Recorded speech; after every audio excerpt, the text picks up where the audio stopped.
സൗദാമിനി, കണ്ടതും കേട്ടതും മറക്കുന്നതാണ് നിനക്ക് നല്ലത്. എന്ന് വെച്ചാൽ ഞാൻ ഇതിനൊക്കെ കൂട്ടി നിൽക്കണമെന്നോ? നീയുമായി ബന്ധപ്പെടുന്നതിന് മുൻപും ഞങ്ങൾ ഇങ്ങനൊക്കെ തന്നെ ഇവിടെ കഴിഞ്ഞുകൂടിയിരുന്നു. ആ, സാരമില്ല, ക്ഷമിച്ചുകള.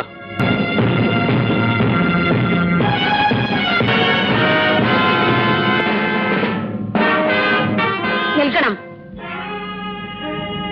നിങ്ങൾക്ക് എങ്ങനെ ഇവിടെ വെച്ച് ഇതിനൊക്കെ ധൈര്യം വന്നു? ഈ ധൈര്യം എന്റെ കൂടപ്പിറപ്പാണ്. നിങ്ങളെ ഭർത്താവാക്കിക്കൊണ്ട് ഞാൻ എന്റെ തെറ്റ് തിരുത്തുകയായിരുന്നു. അതിനിപ്പോ ഇവിടെ എന്ത് സംഭവിച്ചെന്നാ പറയുന്നത്?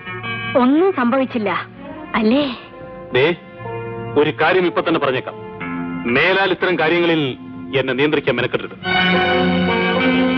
കണ്ണുപിടിക്കണ്ട. ഭർത്താവ് ജീവിച്ചിരിക്കുമ്പോൾ എന്നെ പിടിച്ച നിന്റെ ന്യായം തന്നെയാണ് എനിക്കും പറയാനുള്ളത്.